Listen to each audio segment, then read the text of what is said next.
Good afternoon. I'd like to welcome you all to the meeting of the Scottsdale Unified School District Governing Board meeting.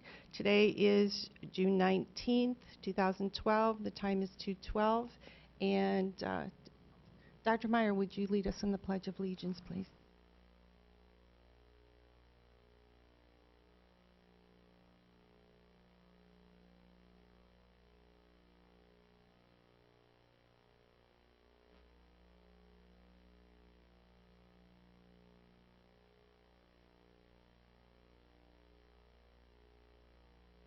Can we have roll call, please? Eric Meyer. Jennifer Peterson. Pam Kirby. Bonnie Sneed. All members are present. And first we will convene a public hearing on, or do I need a public hearing on proposed fiscal year 2012-13 expenditure budget and truth in taxation. Thank you, Madam President, members of the board. Our new CFO, Danny O'Brien, is going to present our public hearing for the proposed 2012-13 expenditure budget and discuss the truth in taxation notice.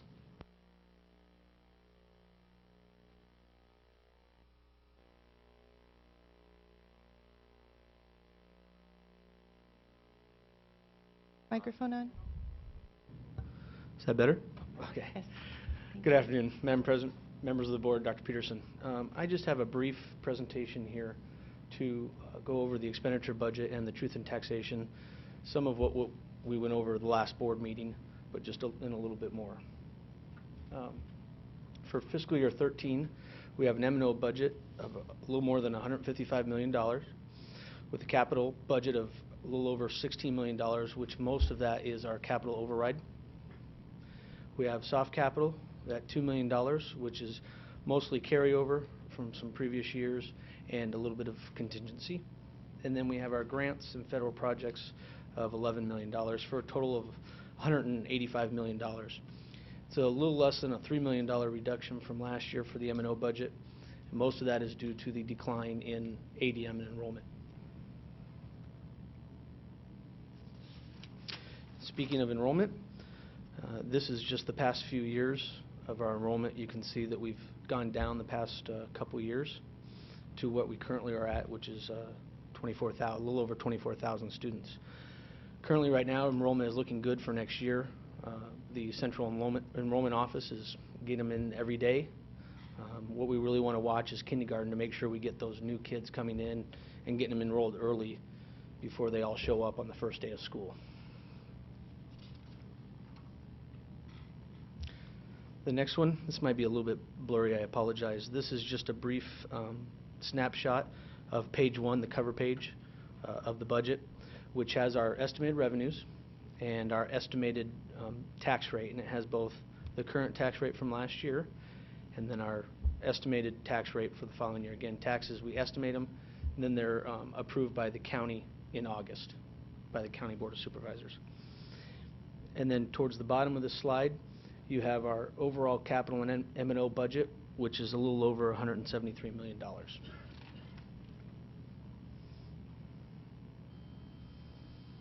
This slide is kind of a big slide. But this really is the detail for our M&O budget. So you can see at the bottom we have a little over $155 million. This just brings in the categories, what's in the salaries, the benefits, and just breaks out in a little bit more detail where all the money is classified. And it breaks out in supplies and salaries and items, and then it also breaks down special ed, regular ed, transportation, and a few of those categories. This right here is very similar to the last slide. It's just a little bit of the detail by category for our capital and our soft capital. Again, in the capital, which is the unrestricted capital, which is the top of this page, most of that is all the capital override.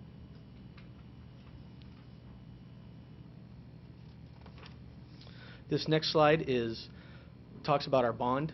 Again, we have a current bond out right now of approximately $59 million, which is currently being spent and should be spent by the end of next fiscal year. And most of that is, at the very bottom, we have our new school fund and our building renewal, which is money from SFB, which everybody probably knows the past few years has been funded at zero. So using that bond fund to keep all that maintenance and keep those buildings up and renovating them and keeping them good for the children and the students. The next one is just a brief summary of our federal and state grants, broken out by our title grants and some of the money we get from our state grants. At the very bottom is the Instructional Improvement Fund, which is the casino tax that was in place several years ago.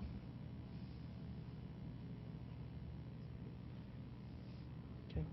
This one is just kind of the rest of the funds for the district. We have in here our food service fund, our debt service, which pays the debt on the bonds that we have sold, some of our bookstore funds, our indirect funds, just kind of little of the smaller funds that are outside the main M&O and capital budget that we all like to talk about.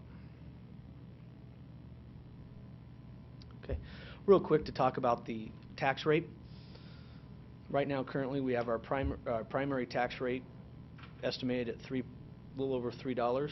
Our secondary, which consists of the bonds and the overrides, at $1.41. And currently, this is an estimated increase of 51 cents from last year, the current year. Very minor. Most of this has to do with the decline in the assessed value of the homes. We still have some of that from years ago in the housing boom. Some homeowners, depending on how fast theirs decline versus how fast our property decline, might see a small increase in taxes. And then some, if they don't decline or if they've even increased a little bit, might not at all see an increase. So again, most of this is just averages. It doesn't obviously hit every homeowner exactly the same depending on where you live and how your house has declined or appreciated.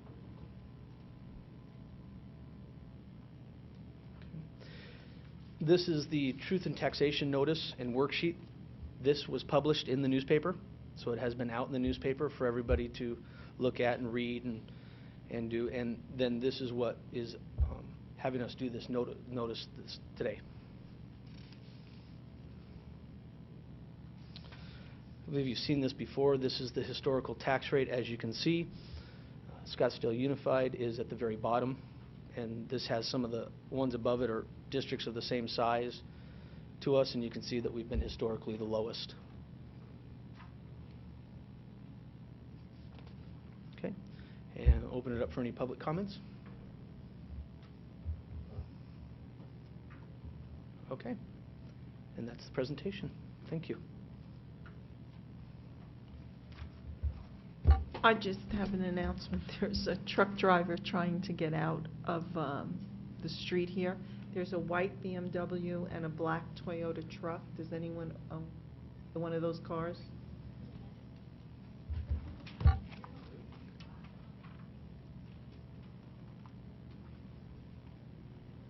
can move your cars.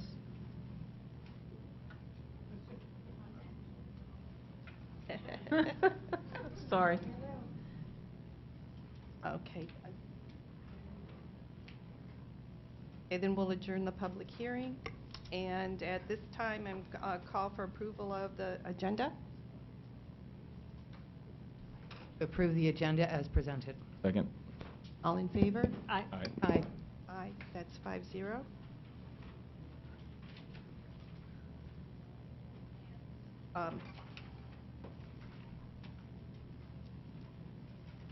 So then we'll call for approval of the consent agenda. I move that we approve the consent agenda. Second. Dr. Meyer, Mrs. Peterson, all in favor? Aye. Aye, that's 5-0.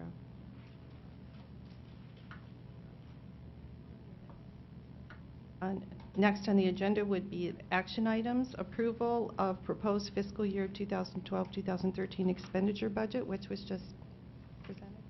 Yeah, Madam President, we have just a short presentation, again, to be able to comply with the requirements for an action item to approve our fiscal year budget. Thank you. Okay, thank you again. Madam President, members of the board, Dr. Peterson. As Dr. Peterson just stated, just a real quick summary of what we went over and how the budget looks. Again, this is very similar to the previous slide, except this is just M&O and capital, so we've taken out some of those grant funds again. a decrease of just under $3 million, mainly due to the reduction in ADM. This is the Truth in Taxation, another piece of the Truth in Taxation, the budget summary that was also published in the newspaper. And this just kind of gives that real long, big slide that I did just a minute ago, kind of just breaks it out into some smaller categories to just summarize from last year to this new year, so that people can take a look at where the money has been spent.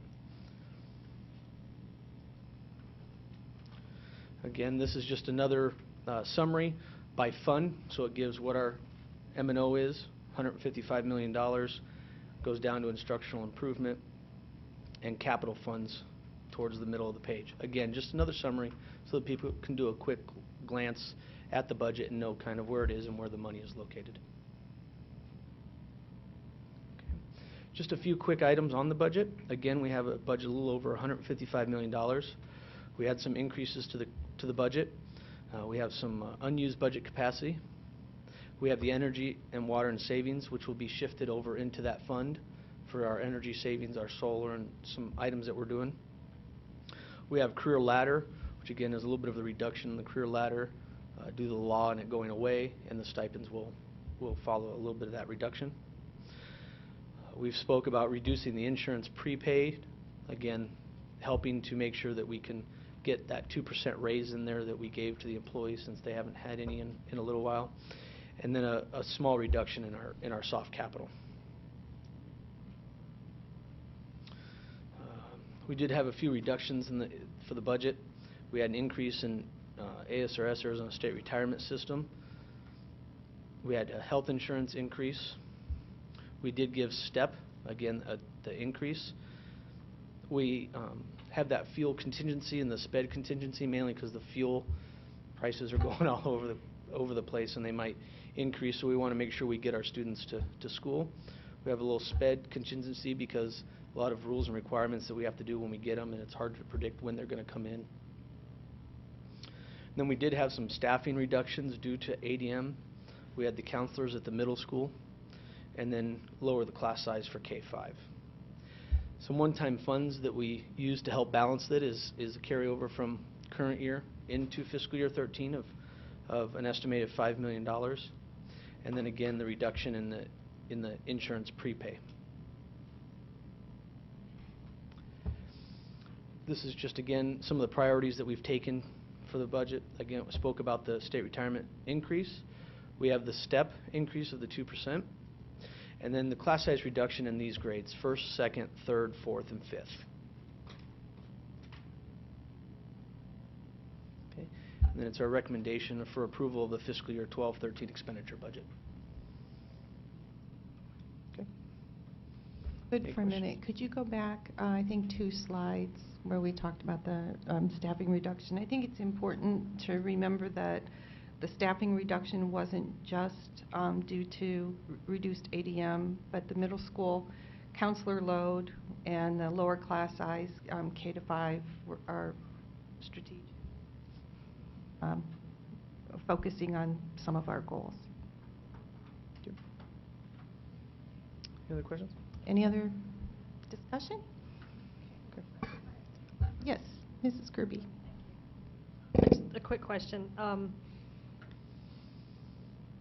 As I was driving into this meeting, it was brought to my attention that the 1-cent sales tax that's going to be on the November ballot may be in jeopardy because of ballot language. How much of this budget is dependent?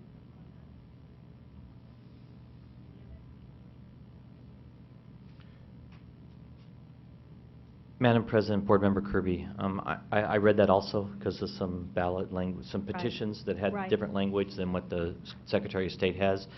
We'll see how that goes. Right now, as a whole, that is about up to $6 million impact to Scottsdale schools. In this budget that we're about to Yes, approve? yes. Follow-on question is, you have contingency plans in place?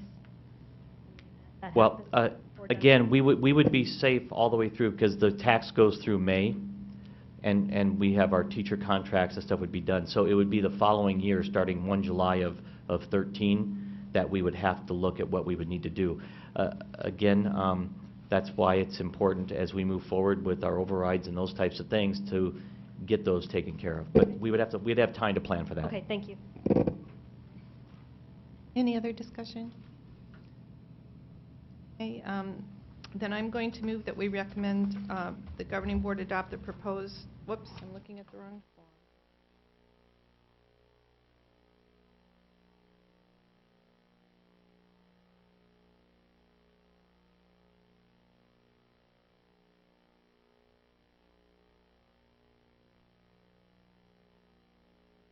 Recommend that the governing board adopt the proposed fiscal year 2012-13 expenditure budget as submitted. All in favor? Aye. Aye. Yes, you may explain you. your vote. Just like to explain my vote. And Jennifer and I have been here 8 years now on the board. And this is our 8th budget. I can only remember in one of those 8 years where we had additional money to expand programs, and we did that with some reading programs. The changes that we've made in this year's budget all come out of efficiencies, thanks to the administrators sitting in this room and Dr. Peterson, and whether it's the energy and water savings, the solar programs, online schools, the catering through the food services department, that all bring additional funds into the district so that our district can remain functional, and we can actually give our employees a raise this year and reduce class sizes at some level, as thanks to the administration, our community, and it's been 8 years and we've come a long way, and we're still doing a great job for our kids here in the district. So thank all of you for all the hard work that you've put in over these 8 years while I've been here. So thanks. Oh, and I vote yes. Yeah. Thank you. Next on the agenda is the approval of principal and teacher evaluation instrument in alignment with SB 1040. Thank you, Madam President. Dr. Dave McNeil is going to present a presentation on the SUSD work. They've done a lot of work. As you know, you've approved several parts of this previously, and this is the third part of the puzzle that we are going to be asking for approval today.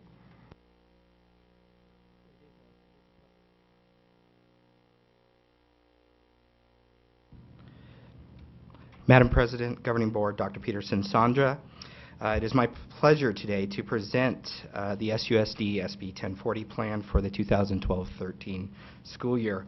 First and foremost, I want to recognize the countless hours of work that has been dedicated to this venture. Teachers, principals, and district office staff have come together amazingly to build the plane as we were flying it, as we referred to it all year. I want to point out that I'm pinch hitting today for Dr. Thomas, and I hope I do it justice. As you can see from the slide, this is our design and implementation update. We had one stated priority throughout this year-long process. Align Senate Bill 1040 with our evaluation tool in a fair and meaningful manner for students and staff. We believe what we created is, in fact, student-friendly, yet teacher-compatible. Today's purpose is that the governing board approve the 3 levels of designation of student growth. A lot of discussion going on, what does student growth mean out there, and the components that make up the district-wide data. Just a little history. Previously, at SUSD governing board meetings and items talked about, December 2010, Ann Hansen and Katie Kavanaugh did present to the board. And even this school year, December 6, 2011, the approval of the 65-33-2 framework for our principals, as well as including our assistant principals and teachers, was done by this governing board. Here is our story. Starting in the fall of this year, we needed to determine evaluation percentages and measurements. This was done by 2 committees, a teacher evaluation committee and a principal evaluation committee. Hours and hours of work was dedicated to come up with a fair and meaningful instrument and framework to measure the evaluation process. The second part, Group B teachers' common assessment work in Data Central. As you know, Data Central is our in-house box or storage of data. The curriculum team and the assessment department pretty much got married this school year and dedicated to creating common end-of-course assessments. We can start at the beginning of the year, August 17th, August 31st, and our early release days, where content areas were dedicated to coming up with 10 big ideas, thus creating curriculum maps across the board. This is new territory for our areas like dance and British literature and those strange little subjects out there that never really talk to other schools. So it was quite amazing to watch the transformation of the dance teachers at Arcadia talk to the dance teachers at Desert Mountain and say, hey, what does dance mean at your school? And if we're going to be held accountable by statute, we better make sure we define what we're going to teach so that we can be assessed fairly. We had over 6,000 end-of-course assessment questions submitted into Data Central from 30 different areas: Spanish 1, Spanish 2, algebra, you name it, CTE classes. It was quite amazing. We are way ahead of the game when it comes to other districts. We have other districts looking at our work. I got a call from Roosevelt yesterday asking what are we doing with end-of-course assessments and how did we create this. A meeting with ATI, our vendor, on Thursday applauded the work of SUSD because it, quote, surpasses what McKeesa has even done in creating end-of-course assessments. As we move to the spring of 2012, our motive and our push all year long with our department chairs and other groups of people was to move our Group B teachers to become A. That's policy. We're bound to move Group B teachers to A. And this was through our PLC work as well as creating end-of-course assessments. We needed to upload the components of Senate Bill 1040 into our database, and we were troubleshooting and predicting what was coming down the chute. In the spring, we were planning on moving forward and having a deadline to implement for the 2012-13 school year. And just recently, the evolution of House Bill 2823 and the changes to principal contracts as well as the evaluation verbiage is in play as well. Statute guides this, and these are the things that we cannot get away from. We must follow the stated 33 to 50% of the evaluation must be outcome-based.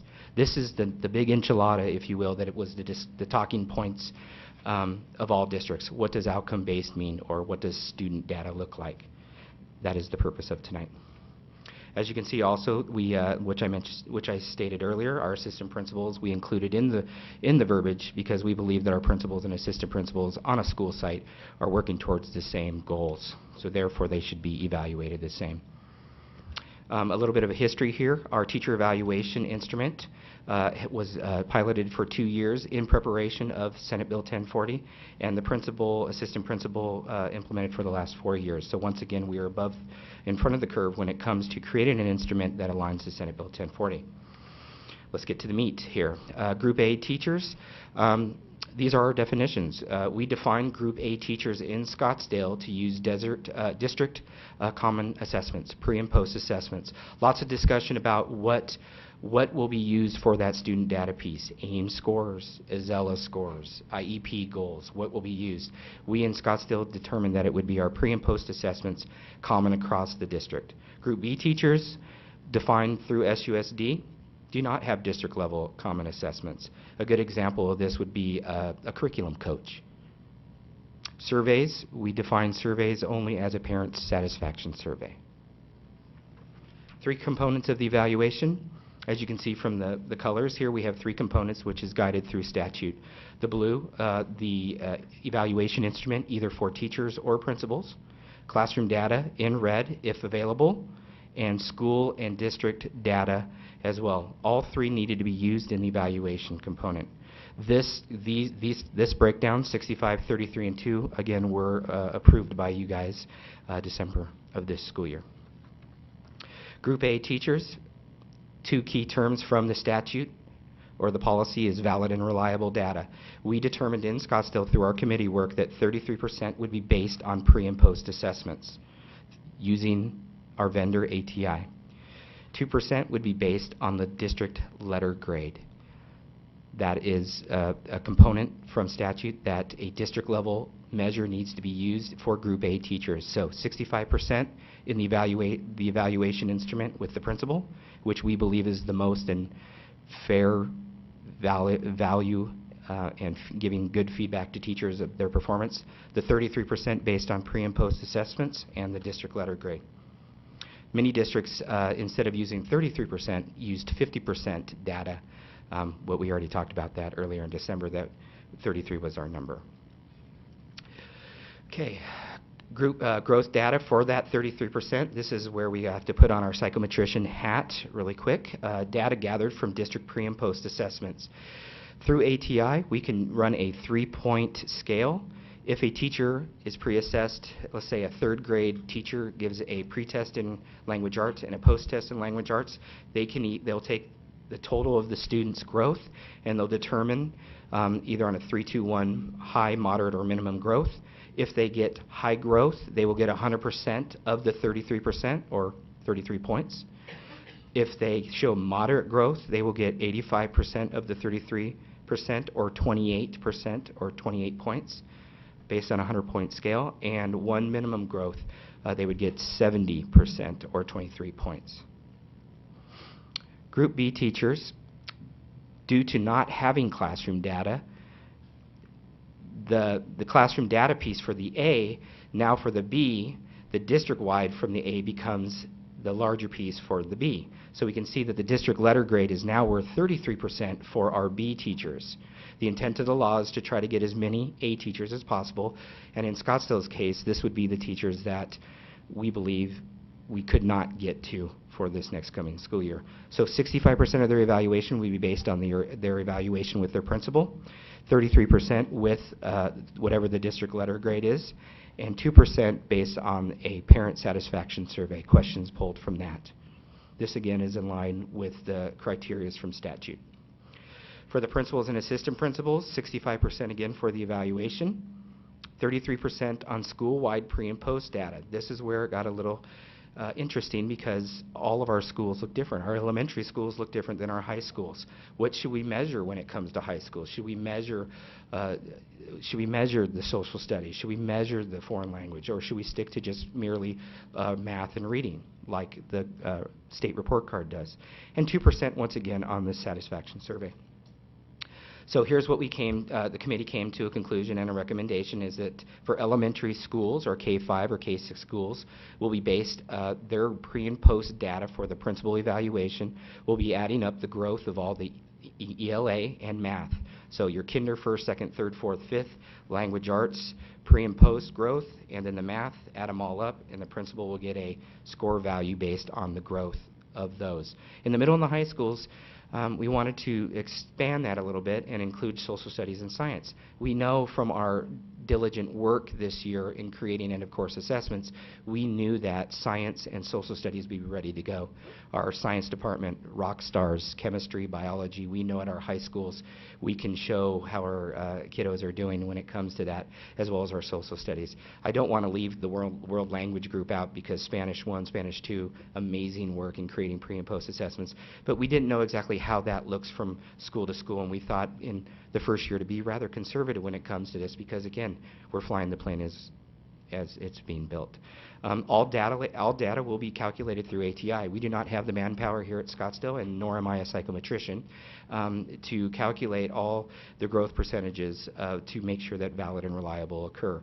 When we think of valid and reliable, we think of items that are correctly written and the depth of the question that is being asked, not as simple as yes or no. Thank God for ATI. District satisfaction survey. To define the district satisfaction survey, we determined on 2 questions would be identified, and on the screen is 2 of the questions that we thought would be good in holding principals accountable. I believe the overall quality of the child's education at his or her school is, and then the principals will be held accountable based on that outcome, and as well as the promotes a positive learning environment. We will select 2 questions for the B teachers as well that have the most bearing towards them. moving forward and looking into the crystal ball, we as a school district don't know many times what's going on down there on Washington, but House Bill 2823 is interesting and some things that we need to be ready for. We adopt this for 2012-13. We're committed to monitoring and adjusting to make sure that we're, once again, a leader among districts across the state and making sure that we are in line. We hear that new performance descriptors are going to come down the chute: highly effective, effective, developing, and ineffective. Currently, we have a 4-scale instrument: distinguished, accomplished, approaches, etc. We may have to change our terms. We don't know. But the good news is we can still give a point value based on those 4 indicators. Incentives for principals, moving good principals into our more at-risk schools. We know that that's been a conversation for many years. How do we get our best leaders at these schools, as well as perhaps giving longer contracts to those principals that are rock stars.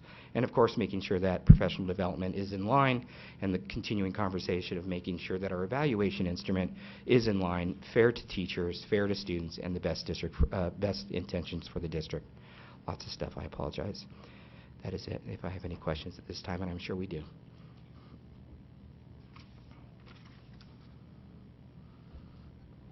Questions or comments? Dr. Meyer? On the pie graph, you've got the blue portion that's 65%. Is that consistent across the district for all different teachers?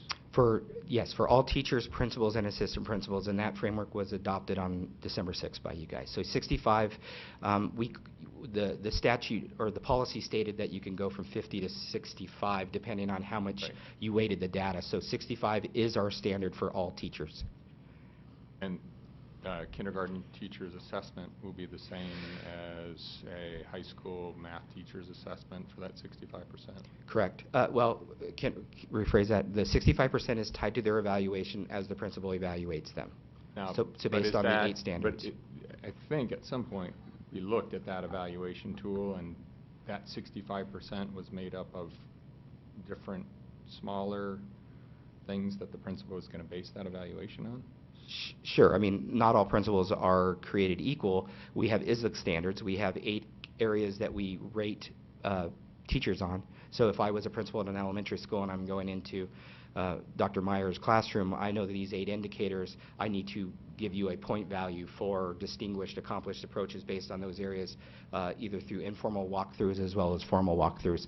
I would hope in my heart that that looks the same as at the high school level with the Spanish 1 teacher. Just because the kids are bigger, the evaluation tools should not vary. So then that gets to the next question. So on, I don't have page numbers, but where it says data gathered from district pre-post assessment, you have a 1, 2, 3 high growth, moderate growth, minimal growth, and then you give scores 33, 28.05, and 23.1. So the teachers or principals will also get scores at that 65%. For that 65% portion, those will be added together to get a total score? Correct. Okay. The evaluation will give me points out of 65, and then based on the pre and post assessment, we'll add to that 65 these numbers here. If they showed high growth through the year, these numbers will be added to the 65, and then the district grade as well, or the letter grade, will add to that, thus making 100 points possible for all teachers. But the letter grade is for those Group B teachers? As well as the principal? As for 33% of their evaluation, right. Correct. So versus 2 for the A teachers. Sorry. Right. Let me try to get there. Yeah, so... Yeah, here Group B teachers, the 33%. But eventually the Group B teachers will move to this 1, 2, 3 high, moderate growth, and minimal growth. That is the intent. Standard in that a is year. That is the intent of the law. But there are some people that ideally will never become A's. I don't know how you would...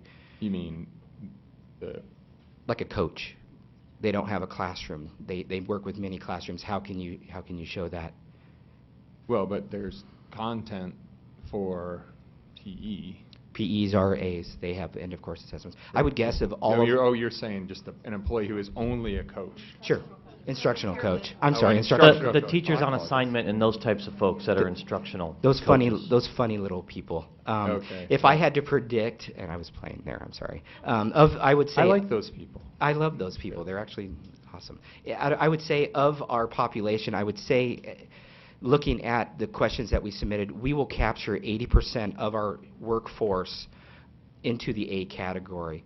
At the beginning of the year, we were hoping for 50-50 at most, but because of the diligent work of those PE teachers, of those music teachers, of those art teachers, of those Spanish, dance, theater, pumping questions into a database to where we can make the questions reliable and valid, we can honestly give 46 questions to meet statistical reliance, which will get us a 0.9 reliability. We can give that and feel good about meeting the word of the law. And then once you have the score, then what? Well, that's an interesting, and Dr. Peterson knew this question was coming as he's smiling, because this is the interesting thing, the disconnect between teachers and politicians, I believe, is that evaluations are due May 15th, and data doesn't come back until June. So we're giving an evaluation in May, yet the data from a post-assessment won't be done in the last 3 weeks. So in essence, the year-long evaluation might now become a 2-year evaluation in the mind of a principal. Dr. Meyer is my teacher, and I give him distinguished across the board. He gets 100% of the 65, but you know what? His scores came in, and he was in the garbage can. He gets a 1. That, I think then that's the interesting journey that we're on, is because now as a principal, what do I do with that? In my eyes, he hit all the marks, but the data didn't show that. So I believe in the beginning of the school year, there's that conversation of, hey, what happened? I only taught during the walkthrough. Okay. Well, that doesn't happen in Scottsdale. So I believe the intent of the law is to hold teachers accountable based on growth, and I believe it is good. Unfortunately, time frames don't match 100%. So I believe that those ongoing conversations and using the data, the classroom data, is in its very infant stages to make sure that we are creating the best teachers and holding teachers accountable. Thus, by using 33% versus 50%, we're being very conservative, which is good in these early stages, because if we have to let Dr. Meyer go based on his classroom data, we better make sure that it is sound data. And in these early years, who's to say what is really clear data? As school districts are looking to define what their classroom data is, that's the question on everybody's mind. We sat in an East Valley group with Chandler, who has a psychometrician on staff, and they're looking at Ames data only. Well, that leads to a lot of questions because of the SGB model and looking at kids across the state. So is that really good information, or is just using our own kids pre and post and comparing them to each other clear as well? So a lot of districts are kind of searching for that magic answer. Thus the reason I believe that the state board and the ADE did say, you know what, we're not quite ready to go full-blown this next school year. But in Scottsdale's view, we've done a lot of great work. We've created a framework. We're not rolling dice. We're moving forward because we feel very confident in what we've created this year. Yeah, the challenge is going to be, like you said, you get the data back after we have to issue contracts. And I look forward to those conversations. I hope that the evaluations between the principals, if they're rock stars, their data comes back rock star. That will make us feel good about our evaluation. But if there is a disconnect, I think we need to do some training on what do we really believe a rock star teacher looks like.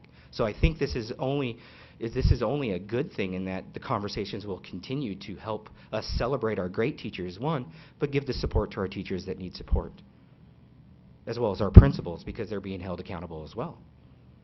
If I'm evaluating my principals, let's say Chad at Hohokam, and I'm saying he's doing an amazing job, but his scores are in the garbage can, there needs to be a conversation there. Either I'm crazy, or or something's not working, or maybe we need to revisit our model. And I believe during the school year we will monitor and adjust, because this needs to be fair and this needs to be right on, or else we open ourselves for possible litigation. Mrs. Kirby? Thank you. Thanks for your presentation. So let's, this is very complicated, so I think best in examples. Okay. So let's use the example of the principal evaluating the teachers in school or on his or her campus. Okay.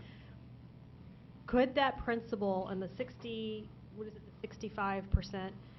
evaluate every teacher as a rock star, or will the principal be held to a bell curve where he or she has to make some tough choices? And I believe that work has already occurred with our principals. The key term, inter-rater reliability. Oh, that principal at Hohokam gives away distinguished like crazy, but the principal at Pueblo is really hard. So now I'm getting a lower score because I have a harder principal. So that conversation is ongoing conversation, and we know that we need to make sure that we're doing it better. So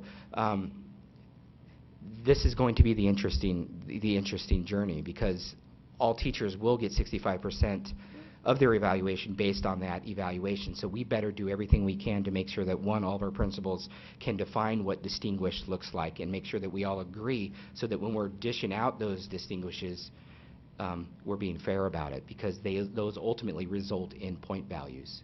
Okay, but what is the I'm sorry. what's going to happen with out of the administration's office in communicating to the principals? Are we going to force a bell curve, or just educate? I don't like the bell curve. And that is just one alternative. I mean, Sure. I guess if we don't, what is it? If you don't measure it, you don't. I mean. Sure. So Yeah, you know, and I think showing scores or having conversations. If we took all the elementary principals' scores and threw them up on a board, and this principal here is giving all distinguished, I think that begs the question on, hey, what's going on there?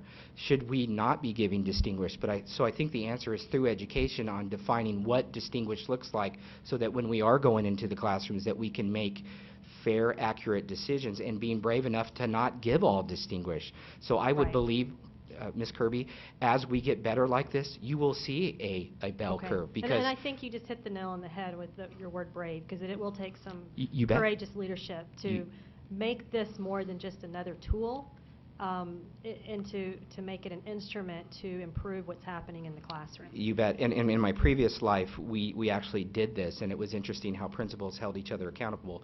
As I rated my teachers on what I thought were rock stars, which were almost rock stars, which were average and whatever, it did come out to a bell curve. Okay. Because even though we want to believe that all of our teachers are the best in the world, but in fact, maybe it's a question of courage. Okay.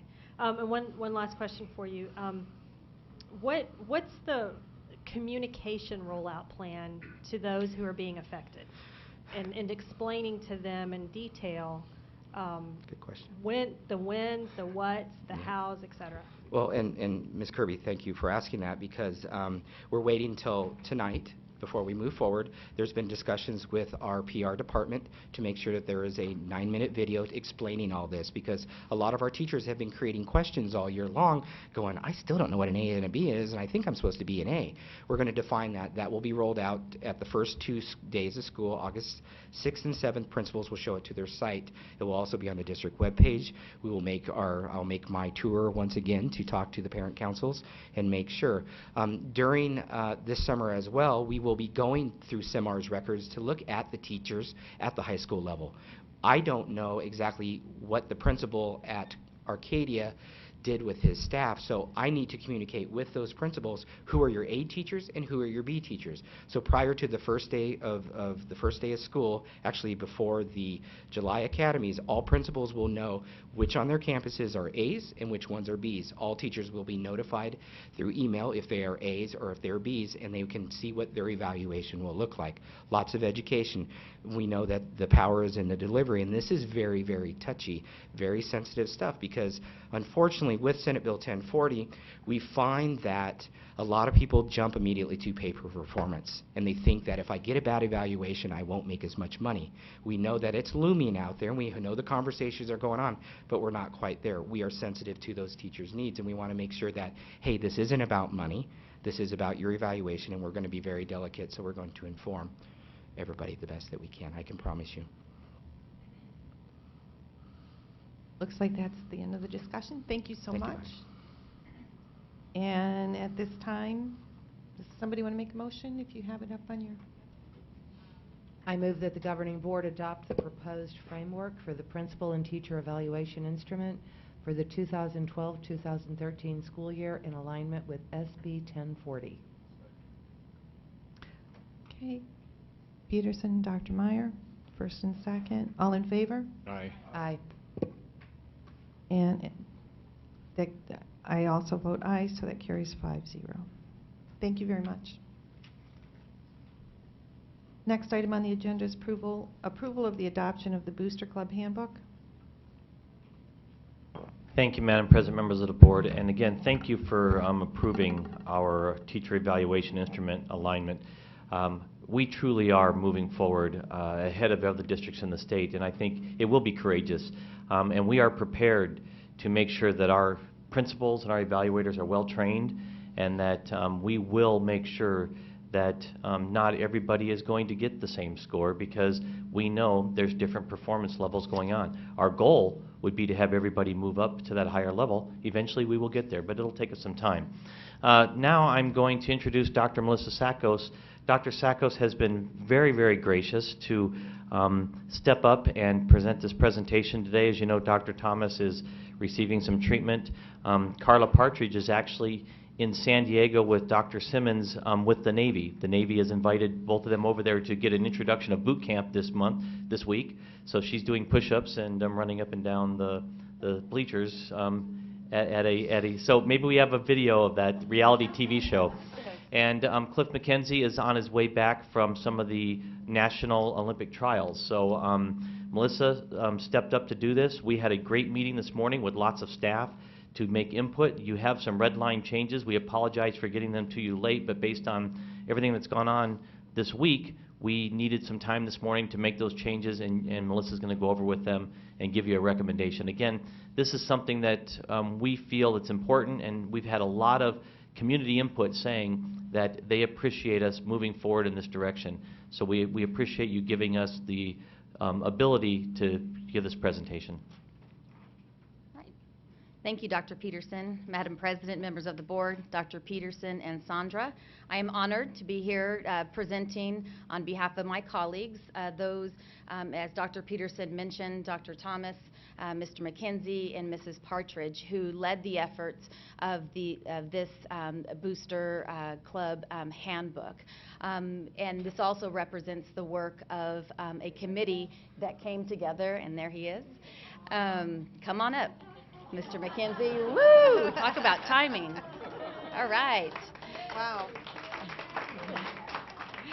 This also represents the work of just smile and wave. Just smile and wave. Right on cue. I'm hitting all traffic on up here. So this also represents the work of a committee representative of administrators, both assistant principals and principals at the middle and high school level, parents, some of our athletic directors.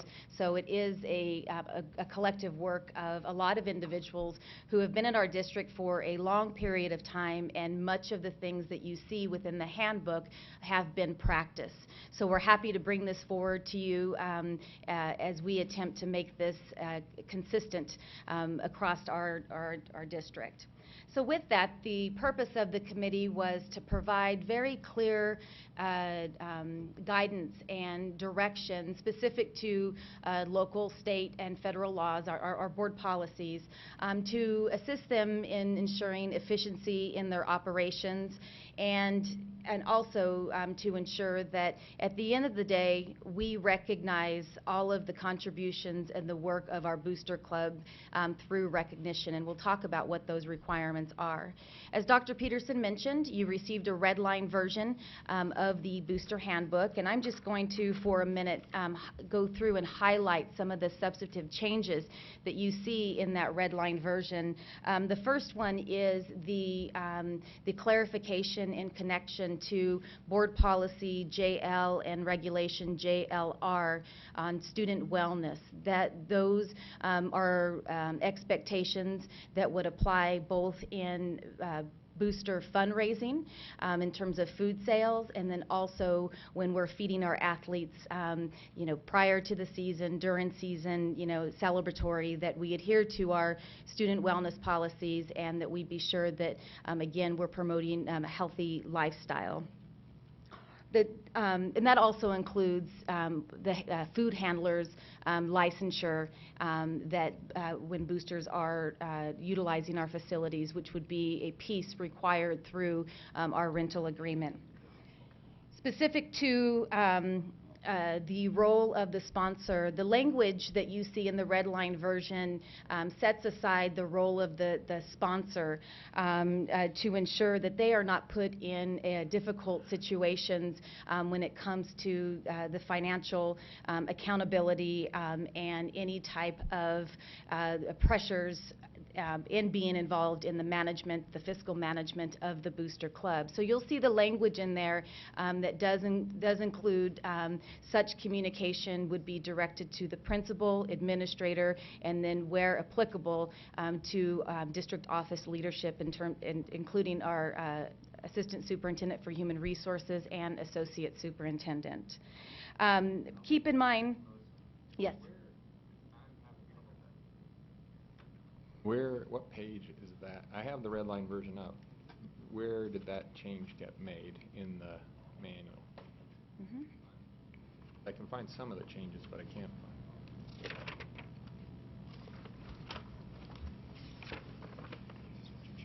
find. Mm-hmm. Yeah. Ours isn't actually, it's not red.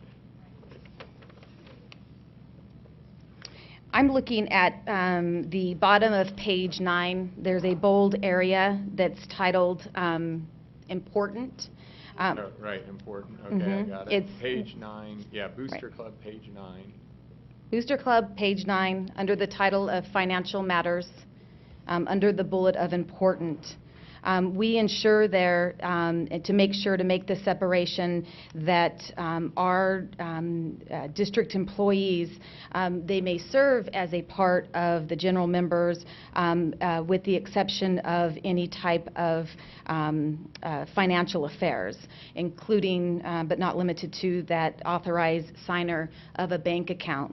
The language that we added in there is specific to a temporary worker or a substitute for the school district and their role in terms of any type of leadership role on the booster club that would put them in a situation of managing any type of financial matters or report.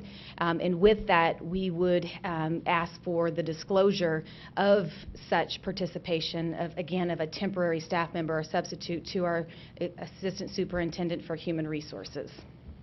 So that is the disclosure in terms of their particular role. If you go on to page 10, you will see in bullets number 18 and 19, there is some language that does indicate that the booster clubs can provide the financial report to the principal or the associate superintendent. I'm sorry, to the associate superintendent. But what's important to note here, this is not for accountability purposes per se, a governance from the Scottsdale School District. This is because there are guidelines for booster clubs in good standing, and that's that recognition that I was mentioning earlier, and that would include disclosure of such financial reports along with all other requirements as stipulated by the IRS for one's 501(c)(3) status. So you can see that in those 3 particular areas, that is where we help separate the sponsor and the principal and include our district level administration.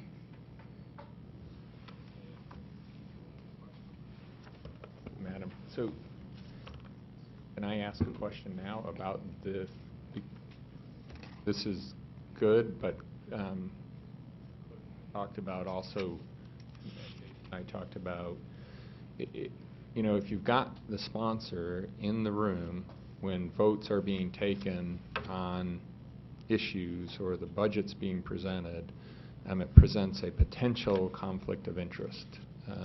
Because then if you are a booster member and you vote not to support a program that the sponsor wants, did that get addressed in? Yeah. It is, It okay. should be. I'm going We to address that. Yeah, I'm going to hand this over to Cliff to take a cursory look at where exactly that is while I Okay. finish up the PowerPoint, I if know you don't that mind, we Member Meyer. spoke on that. Yeah, look at this piece. Because under sponsor liaison on page 6, there are changes made there. Sponsors shall approve alternative, where is it? That was page 11. Sponsor should not be considered an officer or member of the Booster Club, but then the sponsor shall approve all student school-related activities. Are you looking at page 6, Board Member Meyer? Yeah, Page but 6. it's not, oh, the change on that page, that it wasn't made there. It said, above, to be a Booster Club member, it was changed, members should not be required to pay a fee for membership. That's a change, I think. Yeah, that's been Or a changed. nominal fee is Should fine, not be but it required to shouldn't pay be for a fee for a member, yeah. $5,000. These are our guidelines, not, Right. we're just Right. throwing out guidelines to I the think, boosters, not- too, because this, an updated version was given to us at the last minute, maybe it would be best if you finish your presentation and then we can collect our, go back and look. Okay. So as I was mentioning, that red line version, in part, and I'll just go back for the purposes of summarizing, has to do with additions to student wellness, with fundraisers, with feeding our students, and with the right permits for sales of food. The role of the sponsor, again, to remove them from any type of organizational affairs that, including financial, that could put them in a difficult situation, as you were explaining, Dr. Meyer, and such a disclosure, should we have anybody in a temporary employment position, to our Assistant Superintendent for Human Resources. We've added some language specific to gifting, and if we naturally recognize and appreciate all of the gifts that our boosters do provide for all of our teams and clubs and activities on campus, but we again ensure that it's very clear that there are gifting procedures per board policy KCD and our regulation KCDR. So that is highlighted in there as well. Moving forward in terms of committee focus, it was very important that, again, that they develop a district booster handbook for guidance purposes with all of the applicable local, state laws in part that I've been sharing with you, to create a district-level booster council that can help shape the handbook best practices and that guidance for all of our boosters on our campuses, to create a clearinghouse of information and materials, again, pulling together all of our resources, materials, and most importantly, board policy to ensure that we are in compliance, to implement a support system, which does include the training and guidance from district level and site level staff. Again, there's a lot of different board policies, processes that will continually need to be training, especially as we have new members on our booster councils to ensure that everybody's on the same page, and of course we're doing what we need to be doing.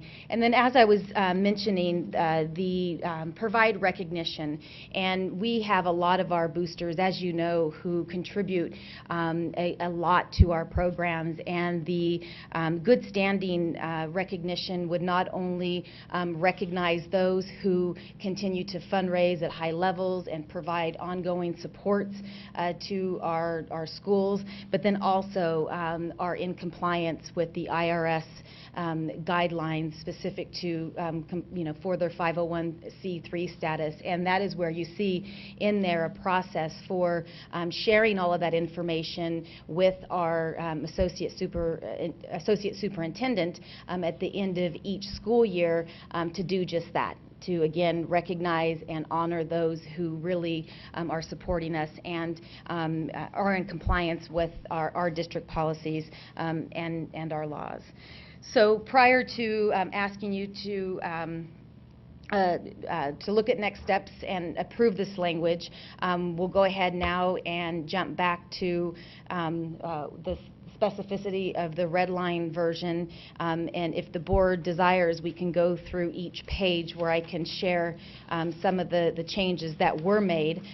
Some of them are just taking out some acronyms and providing some clearer language and consistency in the code.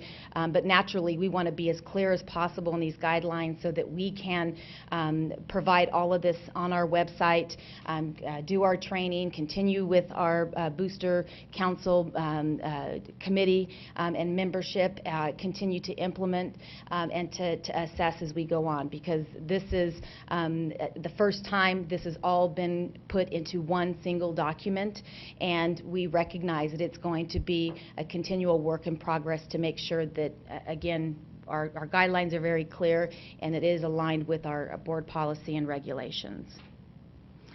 So with that, would the board like us to go through each page, or would you just like to direct questions? Well, it's not that I really care to make this any lengthier than it has to be, but the fact that we got it, like, just as we sat down, and the fact that we don't have red line in front of us, so.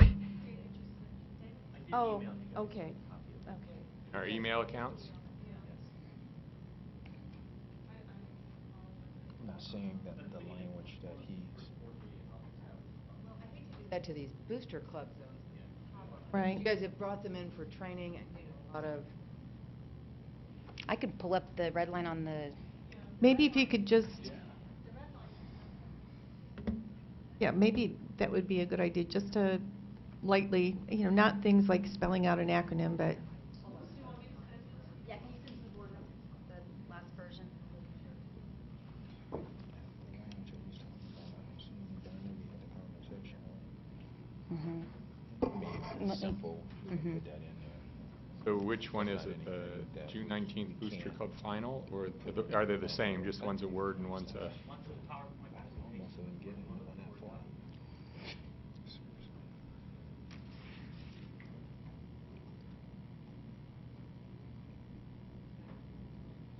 I don't see it. I don't see that. We discussed it. It would be on page 6.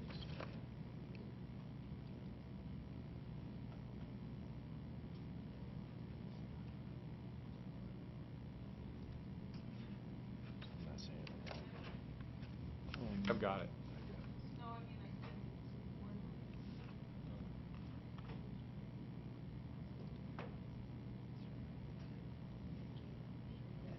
You didn't see it either, did you? Hmm? You didn't see it either, the one, what he asked, the question he asked? Mm-mm.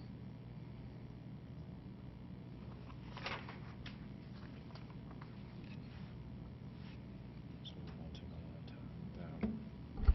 Dr. Meyer, the questions you asked, I don't see that language in Okay. here, but we did have that discussion, so we can add that language. Because in my mind, I talked with Jeff and Carla last week, and unfortunately we couldn't get together, but that was my fault. Jeff's also, and I think he's talked with you about this, having a sponsor book as well, so something so that the sponsors know they're, can't use their district position, for instance, Correct. for financial advantage. I mean, that's against the law. We'll add- And that they should know, and the booster should know, for votes on issues where there could be perceived preference. They shouldn't be there for votes and/or discussions about, budgetary items where it pertains to voting, because just leads potentially to conflicts. We'll add that right into page 6. Oh, yeah. And Under that's what I Booster was- Club member. Yeah, and under, where it describes the sponsor, because this is a relatively long document, and, people are going to, if you leave it and put it at the end, and I also was thinking about at the end on page 29, I think it is, where you actually, tips for, oh, no, not yet, booster clubs and gets, no, I missed it, where you talk about Page 29, you said? But it's the one where you talk about, here it Where is. does it have a page? Guidelines for the role of Booster Club and Booster Club members, because What page is that? hang on, I gotta, in the red, 24, yeah. 24,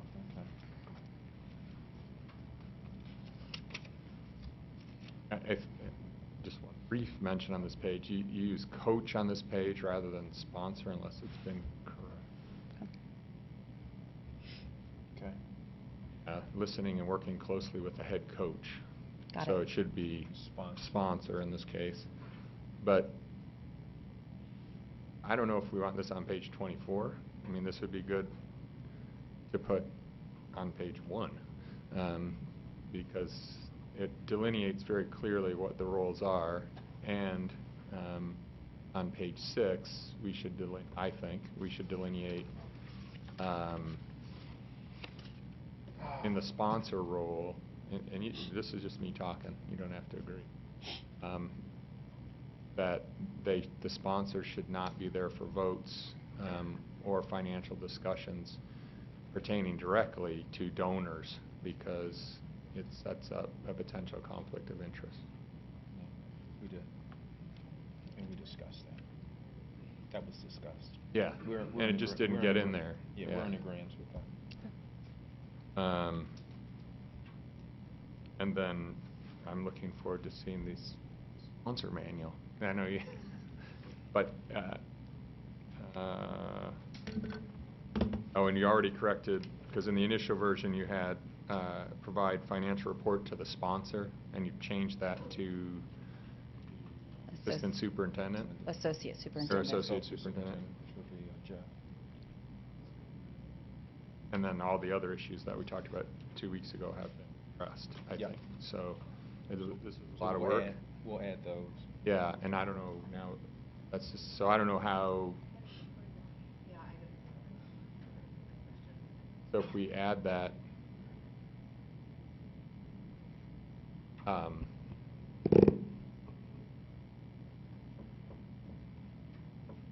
we don't have another board meeting till sometime. It has to be added.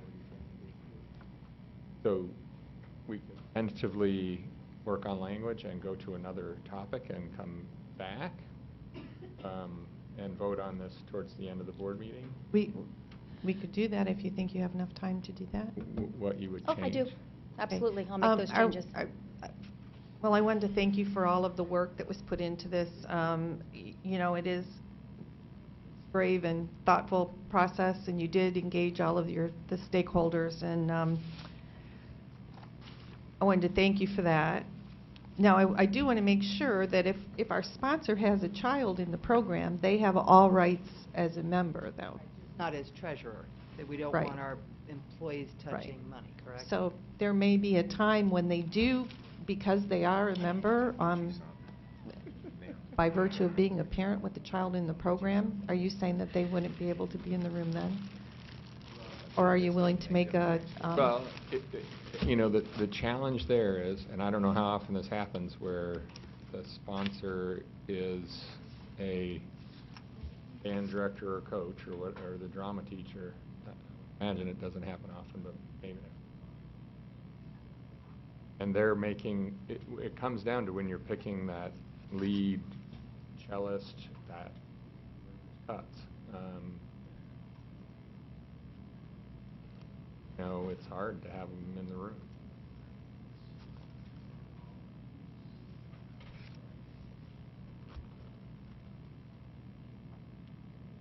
How often does that happen? How many of our coaches' kids or band instructors' kids are in the program? Does that happen a lot? It happens. It happens that they may. I would have to think we just assume that they're going to be professional and. Right. Yeah. Yeah. And we would hope that they would be. You're absolutely right, Madam President. We would hope that everyone from this would be professional. I mean, we're going to have those dips, and we'll have to just redirect.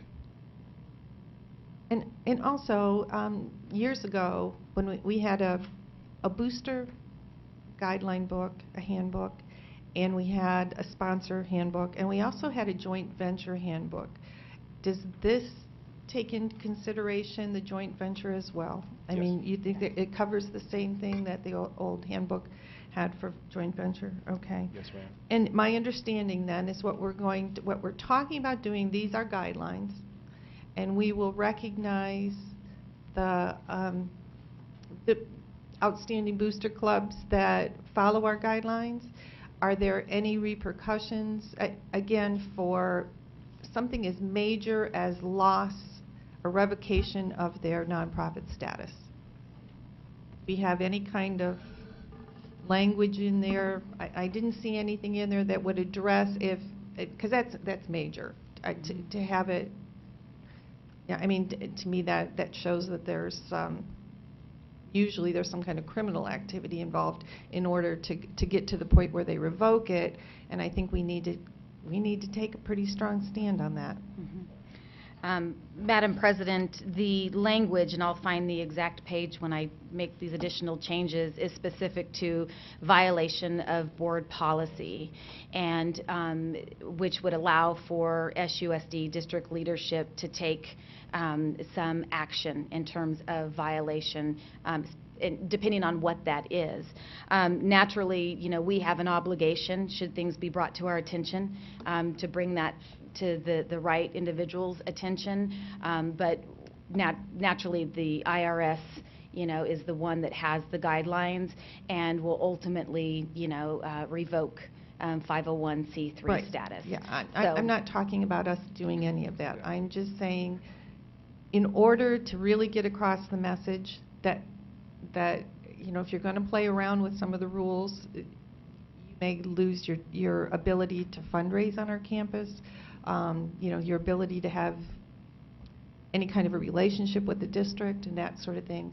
I think that message is really important, and I think it also helps the other members in the group. If they see something going on, they can say, you know, right here, this is, besides getting caught by IRS, or besides getting, you know, caught by the Corporation Commission, we can lose our right to even exist on campus. If and what I'm trying to do is give tools to the parents that really want to make sure that they're doing things by the book, even if they don't follow every single guideline. And I'm not talking that they would have to do all of that, and I'm not talking about us policing them either. But if it gets to the point where it's so egregious that their 501c3 status has been revoked by the government, I think we need to spell out how we would handle that. Board Member Sneed, I will make sure to add that a violation to district, state, and federal guidelines and laws may result in some of the things that you just mentioned in terms of partnership with the Scottsdale Unified School District, use of facilities, et cetera. And I'll make those changes as we pause and we come back. That's going up. a little farther than what I asked for, but I was specifically saying the revocation, because that is, that's a long process. I think a lot of this, too, Madam President, comes in training.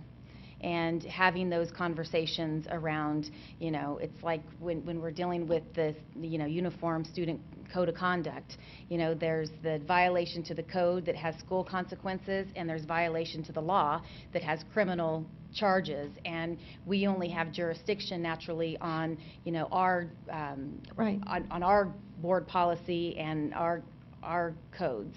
And so it's the same kind of training discussion, is that there are larger consequences, criminal charges, that we have no, you know, again, no control over. But at the same time, you know, we have high expectations with our booster clubs to adhere to these laws and fair practices in the best interest of students. Thank you. Any other discussion? Mrs. Peterson? Thank you, by the way. I know this was a lot of work, and I actually have heard a lot of positive feedback from the meeting last week.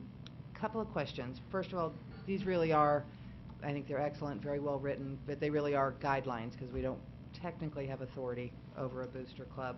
I liked all the ideas that have been presented. Bonnie, I liked your notion of, yes, let's make it clear to them in the most extreme situation what we'll have to do. Do we have language in here where if a booster club is feeling kind of at that moment, like right before, maybe it's not necessarily egregious, but very serious activity, they report to who, the associate superintendent, the superintendent? Is there a place they can go with us that they know they'll get swift action and that we'll react and try to help them out? Is that in here? I know there's a lot of language about going to the associate superintendent, right? Right. I don't believe that language is written here, but it is, they are aware that with the booster council as well as, that's a group that they can also go to have that discussion, as well as the associate superintendent. Okay, so then we would assume, we would hope then if things Yeah, that's got what to I was whatever just level, they could go to the booster council. The booster or the council be that associate. mechanism for them to go. And I don't think our parents have ever been shy anyway about contacting Dr. Peterson, so that's not a problem. Okay, going forward, what, will we have like an annual training with new people? Because that's part of our problem, I think, with the boosters, Yes. is the turnover. We'll be meeting back with them in August, and then we will have, we were looking at having quarterly meetings, but at the beginning, we will have meetings, ongoing meetings with the booster group.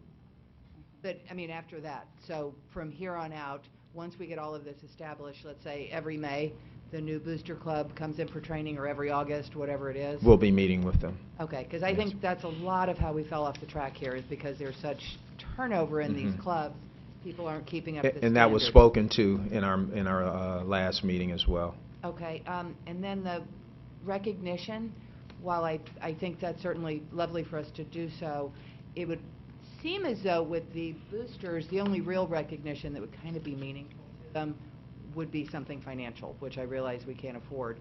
What, Yeah, that was I mean, brought that's the up. reality, I think. Yeah, of- that was brought up in their conversation as well. Yeah, I mean, I think in fairness, they'd much rather have the championship or the trophy or the first prize at the pom competition versus the, hey, go booster, you know. So they're looking at bigger prizes here. So, I mean, what are we thinking in terms of the recognition? Just kind of a shout out? I do you think that's is an level? ongoing conversation, and will be worked on. The booster, we left at a point where they did mention they would preferably look at something financial. So we talked about the all-city banquet to be recognized, but that's an ongoing conversation. Okay. How we will recognize Madam President, them. Board Member Peterson, the other recognition was having several levels or tiers, if you will, so that there would be a gold, a silver, a bronze. So based on the reporting and the things that they did, they would be rated at a gold level, and if they did not submit certain reports or did not do certain things, it would be at a silver level. Or if they didn't do anything, we wouldn't even rate them, which somebody would look at that and indicate, gosh, maybe this isn't a group we want to donate to because they aren't following any of these recommended practices. Yeah. Well, that is a good idea, but what I would, Well- go ahead. Well, and as we had that conversation that Dr. Peterson just spoke to, they weren't great on that concept, and that's why I said it's an ongoing conversation of how they would like to be recognized. Right, because I think really, when we get down to reality, you're right, people do look at that a little bit, but they're really looking at the championship, the trophy, the ring, you know, so whatever the whole Yeah. group is doing to get to that big place. Right. that And they I felt think- that they need to be, they would like to be recognized, but they would like to have more conversation on that. Right, and maybe, I mean, I don't know what, maybe some other creative ways. I know we can't give them free bus service, let's say, to a thing, but some sort of discount, some sort of something maybe that doesn't hurt so much. And then just in general with all of this, I get the sense we're trying very hard to make it more of a carrot than a stick, and I appreciate that. Yeah. I mean, I feel like, because we do all respect the boosters and everything they contribute to us, so thank you for all of your work and effort. Thank you. Okay, come back. I have something for you guys I want to pass on. So you can, recognize the U.S. Gold medal or what? Speaking of carrots, All right. no, yeah, you be careful. Thank you.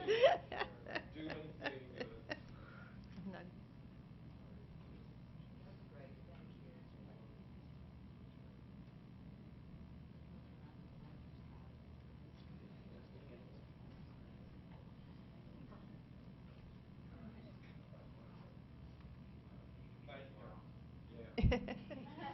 Thank you. So if it's okay with the governing board, we'll come back to that after the next discussion. Okay.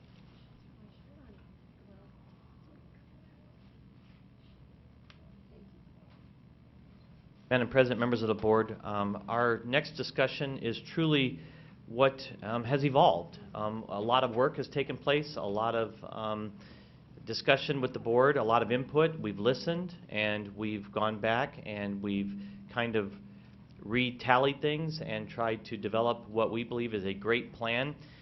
We truly are calling this a focus on learning because we believe the ultimate goal of educational leadership is learning, and that students only go to school one time, and what happens when they come to school that one time is a direct effect on their entire lives. So we've got to make sure that we do this right, and that's really what we're looking at. And people have talked about raising the bar. I don't believe that's what we're doing. I think what we're doing is we're raising the floor. We're taking a standard and we're bringing it up and making people come to that. And that's really what we're looking at, is raising the floor of what our requirement is. And we are prepared to do that, and Dr. Forlis is going to present to you what our final recommendations are going to be. And I'd like to thank her for her work in shepherding this through the process, along with Cliff McKenzie. Thank you, Dr. Peterson, Madam President, members of the board, and Sandra. It is my privilege this afternoon to talk to you about a focus on learning, which is directly related to middle and high school student participation in extracurricular activities beginning in August of 2012 of the 2012-13 school year.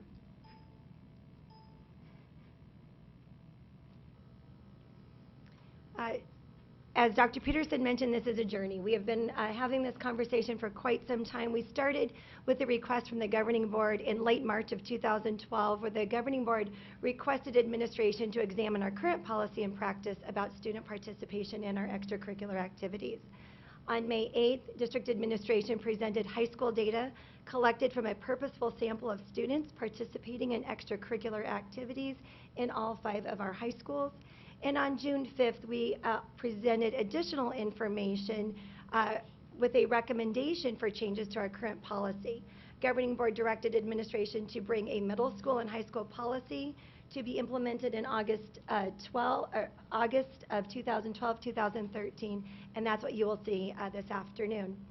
After the June 5th governing board meeting, we continue to dialogue with our middle school and high school athletic directors, principals, and assistant principals, and you will see pictures of them around the table grappling with this idea around what is a minimum standard for students in Scottsdale Unified School District, and how will we respond when students are not at that level.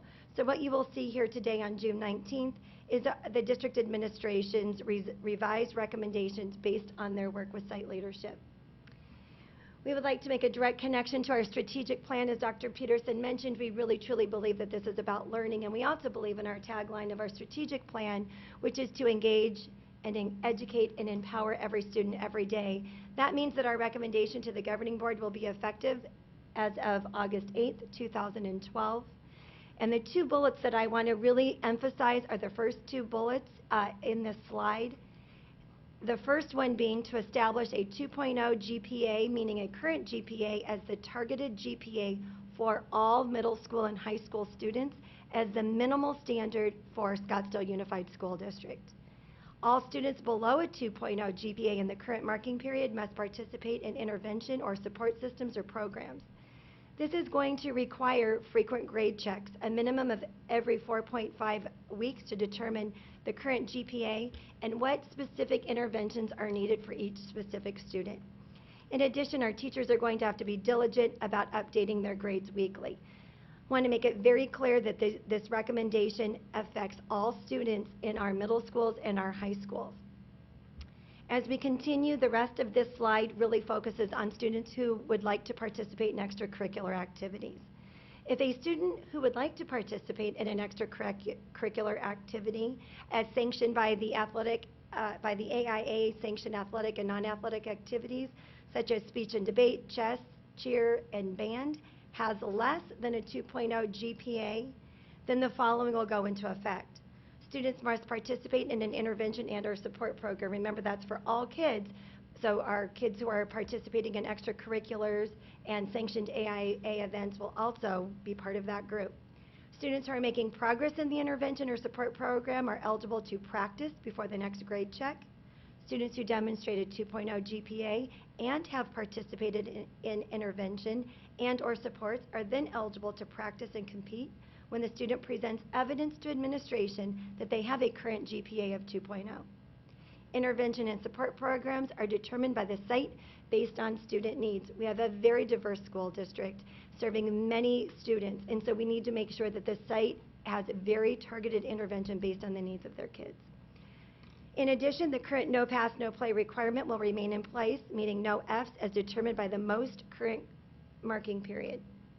Administrators, counselors, teachers, coaches, sponsors, or program directors are responsible for these grade checks, and the general standards shall apply to special ed students, except that such eligibility shall be determined on a case-by-case basis in relationship to the respective student's individual education program, and the general standards shall apply to English language learners shall be determined by a case-by-case basis in relationship to their individual language learning plan. To take all of that language and put it into a visual explanation is helpful for us. So I wanted to provide this opportunity to use a visual. Most importantly, what we all need to pay special attention to is that grade checks for all of our middle school and high school students will be done at least every 4.5 weeks. As soon as we take a look at the grade point average, at the 4.5 week mark, students with less than a GPA will go into an intervention or support program, and those who are choosing to participate in extracurricular activities will be eligible to practice if they maintain their participation in the intervention and or support. When they move out of that, when they get themselves up to a 2.0, then they move to the next oval on the right. Students with a GPA of 2.0 or above are then eligible to practice and compete. We'd like to provide some scenarios for you. We have a middle school scenario, a high school scenario, and then one that tackles both. The first is a middle school situation. Charlie is a 7th grade student who wants to participate in soccer in the second quarter. His current grades are as follows: an A, C, D, and C. That would calculate to a 1.83 GPA. His current GPA requires that he is in an intervention and support program. Charlie can participate in Tier 1 soccer, which includes the non-competitive Tier 1 festival on a Saturday. Charlie is not eligible for the Tier 2 competitive soccer competitions unless he has improved himself to a 2.0 GPA. Here's a scenario regarding band that would impact either a middle school or high school student. Teresa is a trumpet player in the band. At the 4th quarter grade check, which would be the midterm, she has a 1.5 GPA. Through the course of the year, her family has paid $800 for her to attend and compete in the optional and non-refundable out-of-state band competition. The band will be adjudicated. Teresa participated in interventions before the trip, and her current GPA is still a 1.5. Teresa will not be permitted to attend the competition. A high school scenario, Sally is a 10th grade cheerleader. At her 4.5 week grade check, her current GPA is a 1.8. She is eligible to practice as long as she participates in site-based intervention and support, for example, tutoring, counseling, advisory period, and or study hall. Sally meets with administration to provide evidence that the intervention has resulted in her current GPA of a 2.0. Sally can now compete when administration has verified the current GPA of 2.0. And with that, I'd ask you for questions.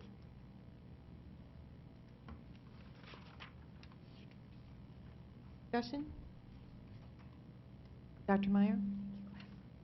So, the issue, the GPA we're talking about is not cumulative, right? It's the current GPA. So how was the issue of year-round? Because one of the things we talked about the first time we had the discussion, which was about kids that may slack off-season. So if, let's say, in the spring quarter prior to summer, a student has a 1.8 GPA, they'll be identified they won't be participating in extracurricular, and they'll be offered intervention, but may not participate. If that is indeed the case, will they be able to participate, say, in marching band in the fall? The current way that our recommendation stands is that they would have a fresh start at the beginning of the school year. However, what is most important are the first two bullets, that all students below a 2.0 all year long, all the time, we're constantly monitoring their grades to put them into an intervention. What if they don't do, I mean, this gives us the opportunity to say, it's not cumulative, but we want you to be in the intervention. Correct. In the fall, I mean, in the spring, if you want to participate in fall, and the same should be true in, let's say swimming ends in that first, it ends before fall break. Correct. Then you slack in that second quarter, but you want to do baseball in spring. So those students, it doesn't have to be cumulative, but if at any point your GPA is not at the 2.0 level, you need to do intervention, or you're not even going to get to try out coming. That You are correct, because when we do the grade check at the 4.5 week mark, it has to be at a 2.0 in order for them to be able to compete. And the onus is on the student to demonstrate to administration that they have, in fact, earned a 2.0. But that's only in that first quarter. I mean, if let's say, it means you can start participating. Let's say you had the average spring, go out for football, and you can still make it all the way to spring break until something happens without having to participate in any intervention.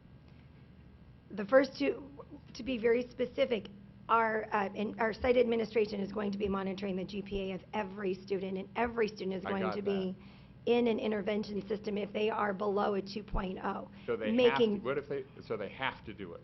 They have to do it, and the charge to our site level administration is during the school day. That's the have to part, because Okay. it's not before school or after school where it becomes voluntary. This is during the school day. What does that look like?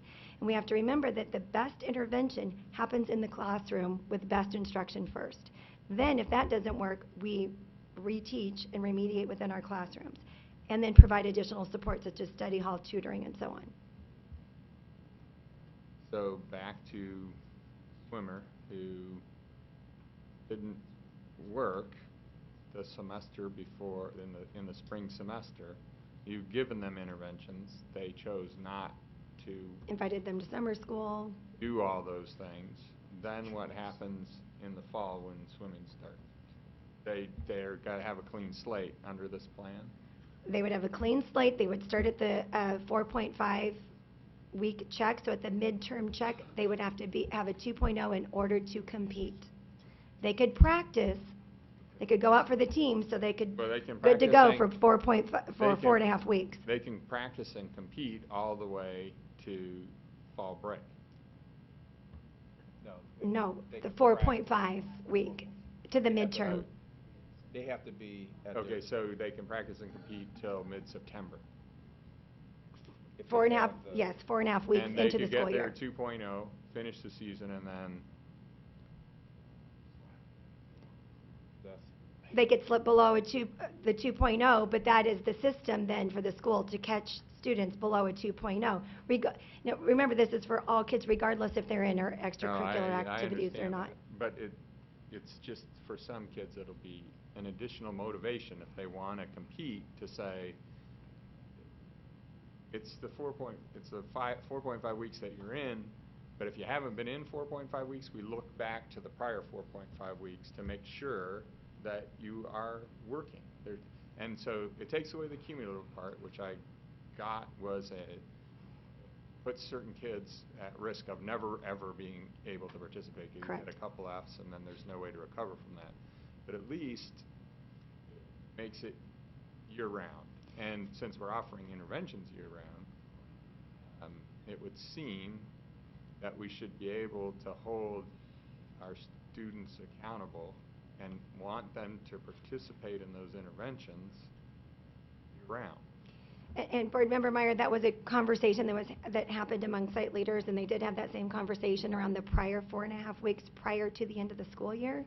So that last midterm of the fourth quarter, that could be criteria in order to look to the fall activities. And it would just But be, consensus was on what we're presenting to you this afternoon. well, it would just be before you could participate in an before you can try out, and if you had a GPA below 2, you would have to participated in interventions.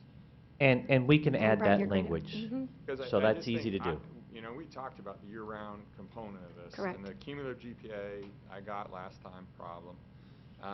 But it's a simple way to say, we're going to look back. You know, and it can happen for Yeah. baseball with, you know, you just look back to say, how did things go in that last grading period before you try out? I just think it sends the right message to say, we're watching what you do, we're going to offer you a chance to improve, and you need to take that chance if you want to participate in extracurriculars in our district. So. Yeah. Thank We'll you. be happy to add that, Dr. Meyer. And so, just so I can understand where you're coming from, if we look back to the previous, to the spring, say 4.5 weeks, or the at the grading period, we would include summer school as an intervention, right? Sure, that would be great. That's what we want to encourage kids. You have a chance, right? You didn't do as well as we would have liked you to have done in math. Now we offer online school, summer school, all these things so you can, so that you can improve your academic performance and learn what you need to learn to be successful in life. And if you do that over the summer, we want you to participate in whatever extracurricular it is that we offer. And you can get whatever, grade replacement, or show that you've done whatever was recommended on that campus for that student to be successful. Yeah, that's what we want to have happen, in my mind. Let's see. Can I go on to the next person? Oh, sure. Mrs. Peterson? Okay, just to piggyback on this, 'cause I agree with this completely. My only question would be, this August, everybody starts clean. Correct. And then it would be then going forward we do that. Now, how do we allow for transfer students? Board Member Peterson, when our students transfer in, they transfer in with an academic and an overall GPA. So if your question is specific about what do we do when they transfer in August, it'll be a clean slate for them. But if they transferred in the middle of the school year, then we will have to take a look at where do they lie within the system and put them right into an intervention system if they're below a 2.0. That's what the first 2 bullets of our policy are. Okay, so that really could be on a case-by-case Mhm. basis, That's what I I just assume. said, yeah. And then, thank you, Yeah. yes. Can you, because it didn't show up, at least on my computer, can you tell me again what we're doing with ELL and special ed students? Yes. Ours cuts off right at Oh, the sentence that okay, says I'm sorry. administrators, counselors, coaches. Okay, it's just the current language in our current policy refers to special ed students. And so we have added also English language learners and using that same language. So I would be happy to read it. It's the general standards apply to special ed students except that such eligibility shall be determined on a case-by-case basis in relationship to the respective student's individual education program, and that the general standards apply for English language learners, and those shall be determined on a case-by-case basis in relationship to their individual language learning plan. So they're both governed. We would deal with them on a case-by-case basis based on their IEP and their English language All plan. right, because this was something that was brought up, I remember, at the last board meeting. Correct. It's a huge concern, so we feel comfortable that this has been addressed and this is not an issue. Yes. Okay, let me just ask a quick, I know every school is doing their own thing, but roughly, how do we see this working out? I mean, I had asked last time, what happens? The bell dings when a kid gets an F, how does this work? Are teachers reporting to each principal and then we're going from there? Currently, as of August of the previous school year, our middle school principals were running DNF lists every quarter and then sending home letters to parents, letting them know that they could be in jeopardy of retention based on our regulation. So that process started quarterly, so now we just need to boost up that process and have it done every 4.5 weeks, where we've got a combination of principals and teachers and administrators and counselors running those DNF lists and being very watchful around where kids are falling, and where those who are falling below a 2.0 grade point average, we will have a systematic intervention that says, Johnny, Sally, Teresa, this is what you're doing based on, these are the interventions that you will be participating in based on your academic performance. Okay, and then I would certainly be hopeful and perhaps suggest that we're telling parents this right out of the gate, right before school starts. Very much like the attendance policy, I must say, great job communicating that. Every Yes. kid knows how many days they can be absent. I think this should be that same sort of standard. Under a 2.0, you've got some trouble here. We need to get you help immediately. Board Member Peterson, during our July Academy, our middle school and high school principals will be meeting with Dr. Von Echten and Mr. McKenzie and really talking about, so what are our plans going to look like, and most importantly, how will you communicate this, and then follow up from district administration to see what we can do to help and to support, and to layer that communication with our parent council, with site councils, with PTOs, with our teacher leaders, our department chairs, and so on, to make sure that the language continues to be shared, because this is a culture, this will change culture in our schools. Well, it will change culture, but I think Yeah. in a very good way. For the right It's for the a right paradigm reason. shift, but we've got the support systems in place to raise the bar, raise the floor, as Dr. Yes. Peterson would say. I mean, this is in the best interest of these kids. This is the right thing to do. So, okay, I'm satisfied. Mrs. Kirby? Thank you. To piggyback on Board Member Peterson's question regarding ELL and special education students, what was the discussion, and is there no consideration given to AP and dual enrollment? Board Member Kirby, we had quite a conversation around AP dual enrollment in IB when we looked at the school district, Garland Independent School District that you referred to at our last meeting. They look at a 70% pass rate per class, which is very different than GPA. And so we tackled this and said we are not going to have lower expectations for our AP, our IB, our dual enrollment, and our honors students. We also, and the selection system in the Texas school district is very different than ours. We have open access for all kids to try, so we did not want to have less expectation for kids in honor and rigorous courses. Okay. And then I think it was a bullet.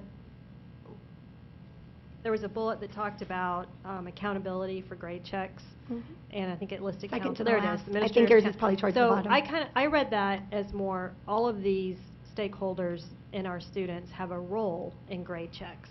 Absolutely. But at the end of the day, who is going to be held accountable if a student is marching on the field in band with less than a 2.0 and he or she was not? Who in our system is going to be held accountable for that? Board Member Kirby, as with all policy and practice, it's the building administrator. It is the principal has the ultimate responsibility to ensure that our expectations are being carried out with fidelity. Okay, thank you.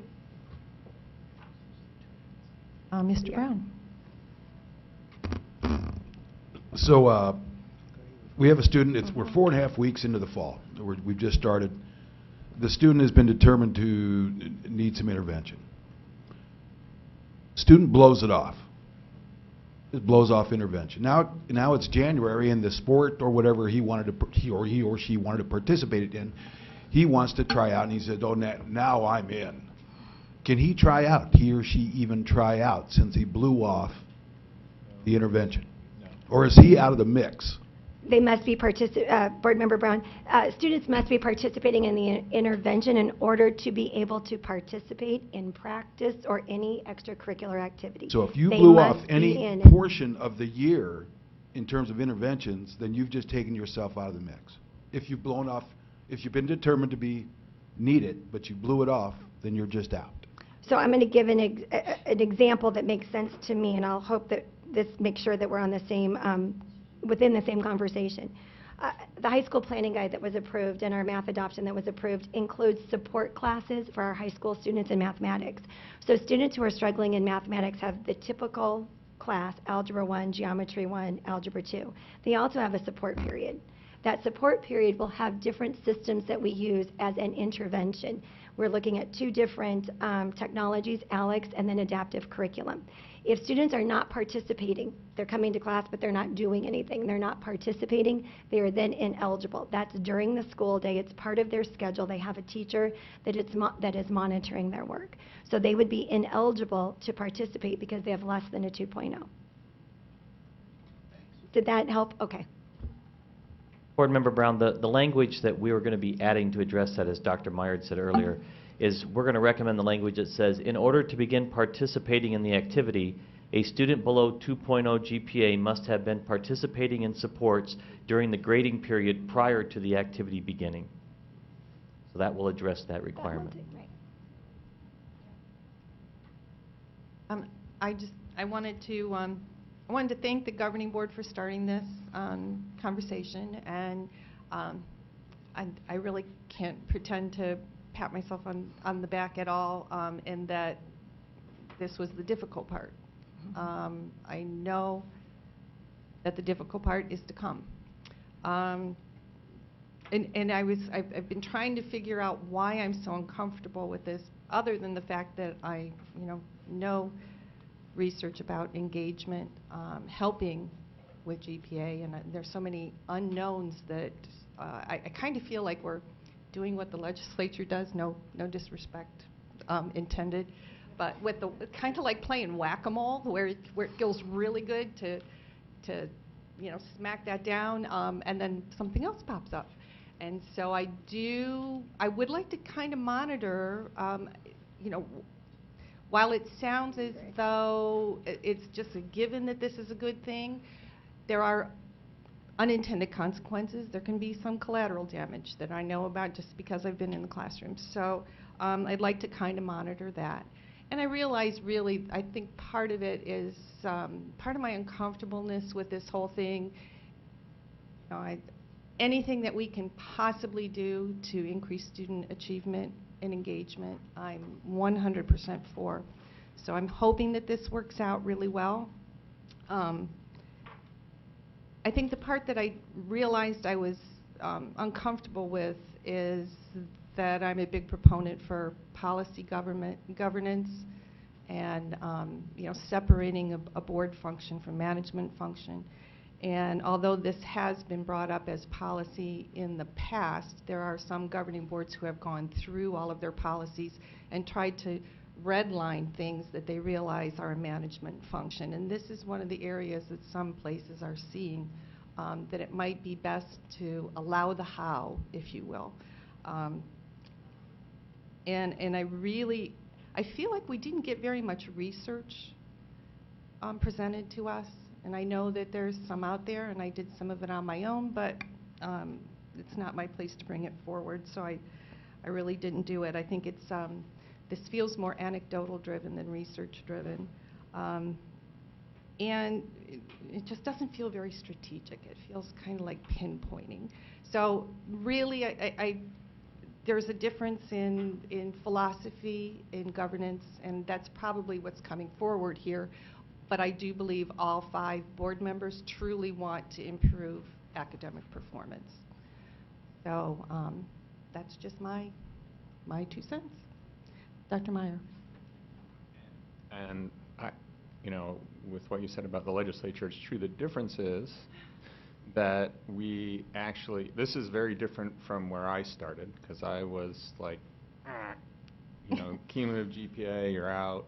And we've taken, and this all arose when we first heard that athletes could participate with a D average, and we've come full circle. Now it's about all kids. Every kid in our district with a GPA of less than 2.0 is going to be identified, and then our on-campus leaders are going to decide what is the best way to intervene to improve that student's education. So we're just setting a standard for a GPA where we're going to identify certain groups of kids. Yes, our grading practices may not be perfect at this point, but this will continue to force that discussion, I think, pretty rapidly, because it just will. So, you know, this is different from what I have scribbled on my notes from a couple weeks ago, and I think we've listened to what we were told 2 weeks ago and where I was wrong. And so I think this is a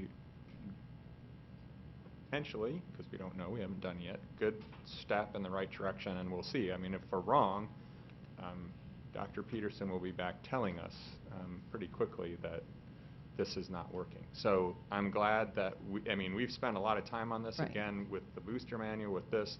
They're all good things, I think, for the long-term benefit of our kids, and so we'll see how it plays out. But I appreciate all the hard work, and I know this was a lot of hard work done in a short period of time to get this done for this coming school year because of multiple reasons, but thank you. So. And I want to thank you, because really you could have just done what you were asked and not taken it farther. Because originally this was about athletes and competition, and you've taken it to really be much more meaningful as far as academics go by addressing it with every student. I don't think anybody can go wrong with intervention below a 2.0. I mean, there's just no way you can go wrong with that. So that addition is huge. It kind of, in a way that it does remind me of some legislative action, is that it kind of goes against everything that we agree to for local control, for no unfunded mandates, because, and honestly, this is an unfunded mandate. It costs money to do this, and the money's, even though there's no additional money, the services are going to be coming from someplace, and it's just a matter of who's going to, you know, where is it going to give. Even though I think it's a good thing, it is unfunded, and the other thing is, I mean, it reduces funding from our overall budget to do this. Not that it, again, that it's a bad thing. I think that we're moving in the right direction, and just waiting to see what other things might come up. Mrs. Kirby. Thank you.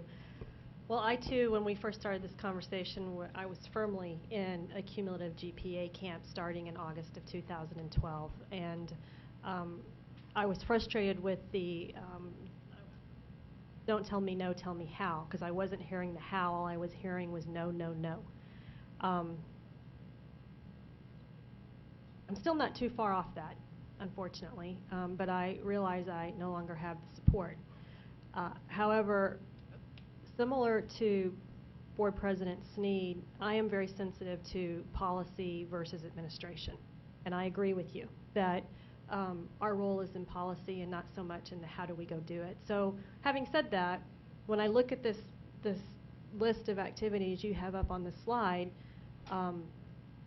really what I'm most concerned and engaged in is establishing the 2.0 GPA. All of the how with the interventions, et cetera, I think is the administration. It's not policy.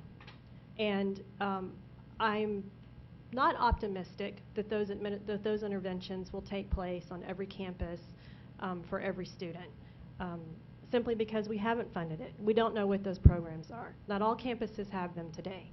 So it's really like just throwing out lobbing a ball over the fence or to a wall and hoping it sticks. I think at the end of the day, when we come back a year from now, the true measurement will need to be, did our academic performance improve? And if the interventions, you know, were spotty along the way or weren't successful along the way, I don't see that as policy. I see the policy as the 2.0 GPA. And I hope that we will measure this and a year from now come back and take a look at pre and post and see what happened. And I would like to add to that data, because I'd like to see that too, also comparing graduation rate, honors and AP enrollment, attendance, and just overall engagement. You know, how many students did this really affect? It might not, we might have spent more time than the students will in discussing this. I don't know, but just, you know, if we can have that data in a year, I would love to see that. Mrs. Peterson? Mr. Brown? I have a bit of a personal mantra, and that's perfection gets in the way of productivity. I am so pleased here at the wrapping up this school year that it hasn't taken 3 years to do so many great things. The middle school focus, the handbook, these are huge things, and I really want to commend all you folks and the work you've done and the time you've done it. I mean, to see something, this was brought up in March, and we're this close today is truly a great thing, and I just want to thank you all for your hard work. Thank you. Okay, at that time, can I have a motion? With that?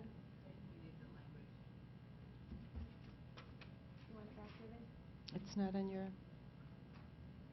The added language to the recommendation is two. First of all, the added item would be, and this will, Sandra will be able to put this in the minutes, but in order to begin participating in the activity, a student below 2.0 GPA must have been participating in supports during the grading period prior to the activity beginning.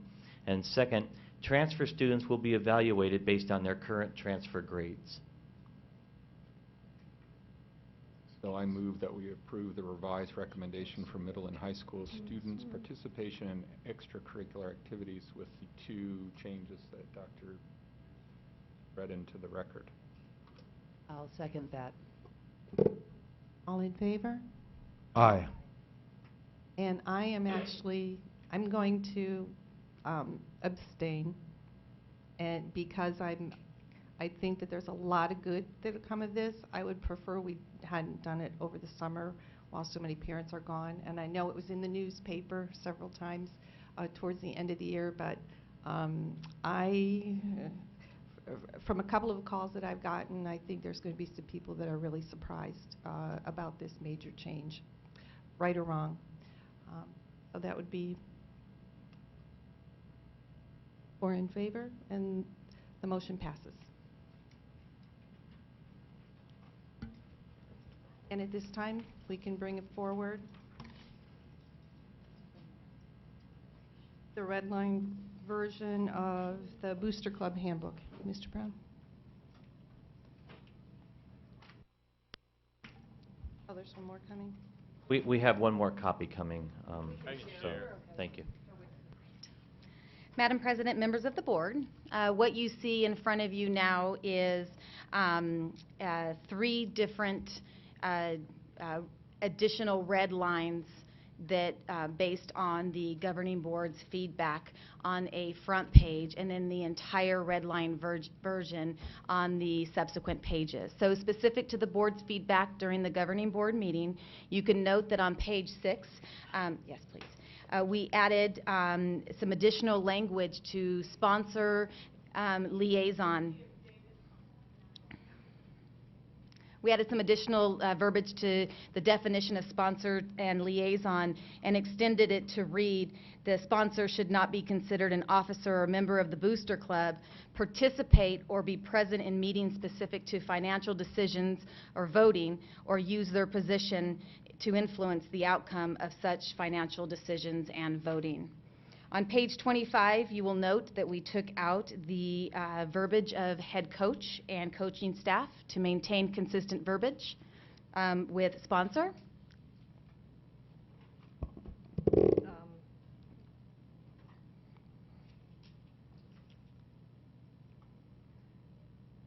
Board Member Kirby, did you have a question, or do you want me to Well, continue? Board Member Kirby?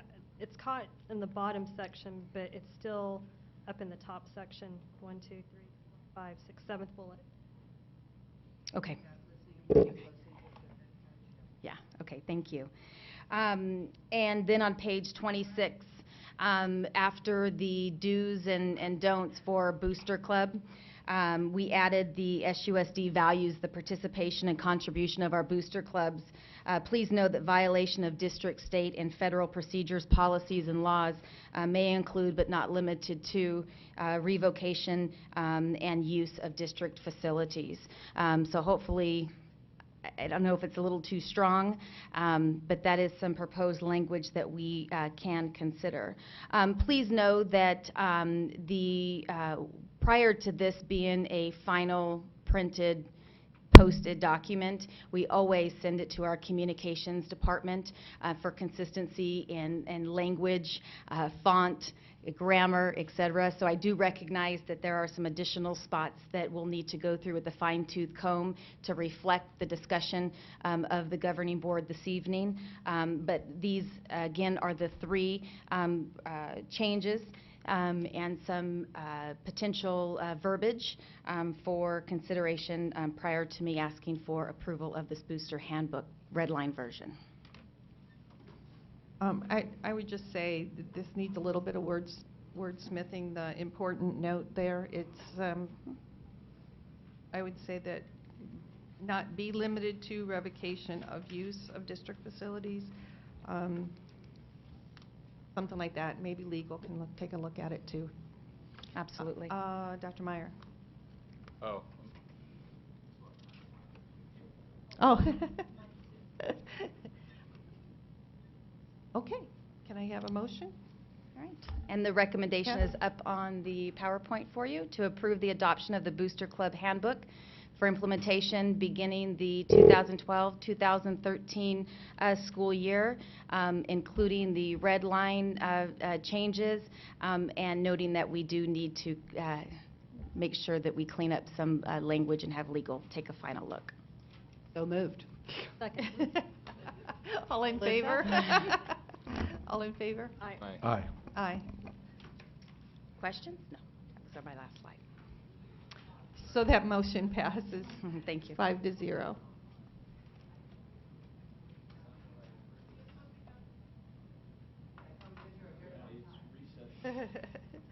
Okay, so that takes care of our action items. Future action?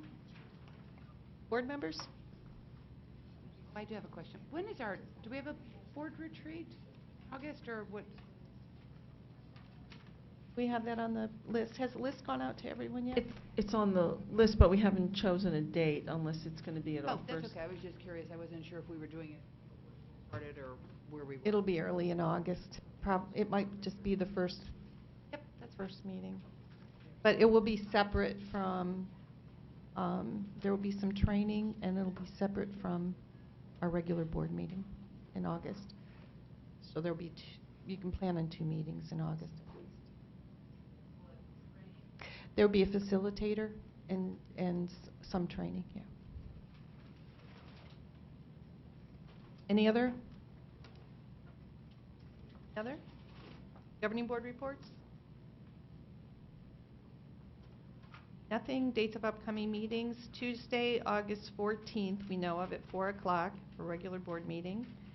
And Tuesday, September 11th, 2012 at 4 o'clock, we'll have a regular board meeting. And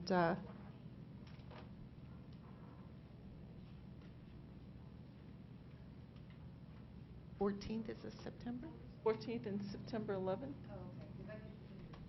in August. Well, we'll notify, yeah, we're going to try to make sure that everybody can be there in August. I don't think we've done that yet. That'll be prior to the August 14th.